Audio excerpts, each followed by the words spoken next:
Turnbull. At 28, he's one of Scotland's leading multidiscipline artists. A bass player for a busy working rock band, in-demand tattooist and respected artist, he's living the life he always dreamed of. But wait a minute, things weren't always this good.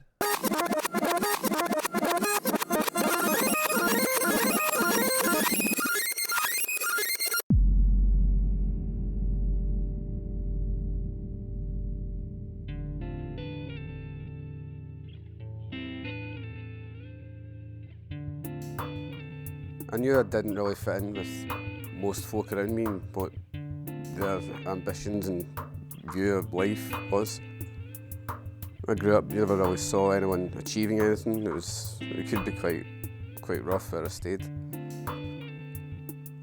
Everyone would use drinking and drugs as the highlight of their week to sort of escape what they were doing. And I wanted to be an exception to that. Left school, went to college for a while, dropped out, didn't really do much that way.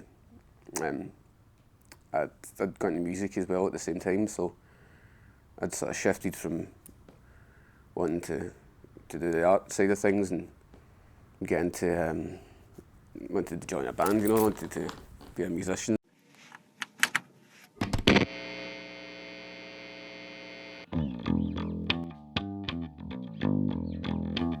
I think I'd heard the Doors when I was too young to know what it was, and one little snippet of music was stuck in my head for years and years.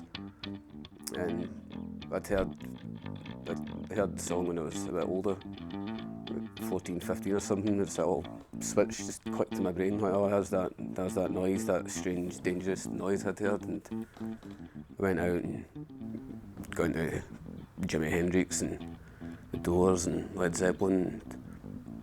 You know, all the old rock bands and stuff, and that's what I was into, you know, that's the music I wanted to make.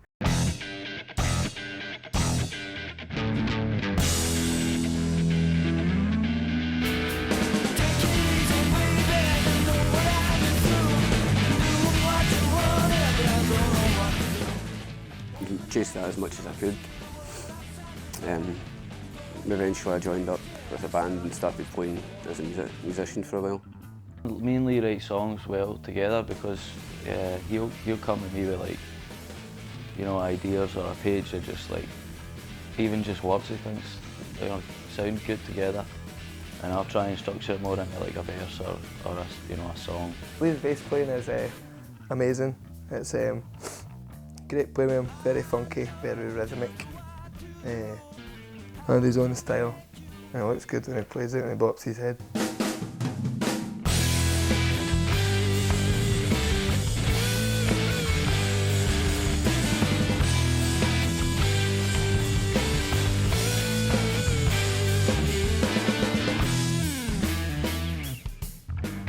I'd known Stevie that I worked with for a few years. I'd been friends with him. I'd be able to help at the shop now and again, do some painting around his shop. I knew his family quite well, and I'd spent a lot of time with him.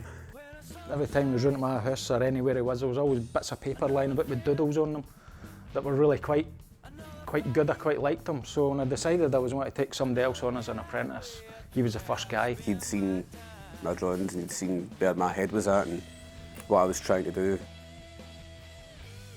He'd never rush anything, just to get it done. He always takes his time, he sits back, he looks at it. He spends a lot of time on the design prior to doing the tattoo.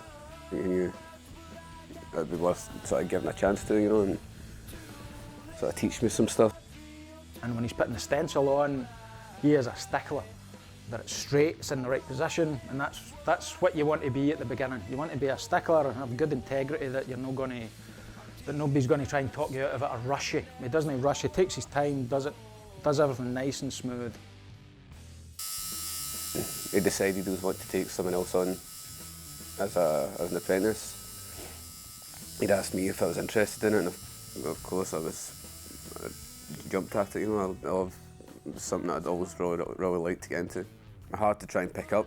With anything else, I was just trying to learn it by doing it and learn it. Just throw yourself into it and try and learn as much as you can. For somebody that's only been tattooing as long as he is, he's going to go somewhere, for sure. One of the best sort of jobs that I could have. He's a really smart guy, he's quiet, but he's got a lot to say, although he doesn't say nothing. But what he does say means something. And I told my parents, my friends about it, I started tattooing and stuff. They're like, well, that's pretty much where you should be. He's a non-bullshit guy. He's come out his shell a lot, I think. If he doesn't have anything to say, he says nothing. I think a lot of people that knew him now meet him again, I think he's a completely different guy. Yeah, I've been looking at your smile. I've been looking at your smile over quite a while. I've been thinking about the way you look. The time when you touched me, my whole body shook.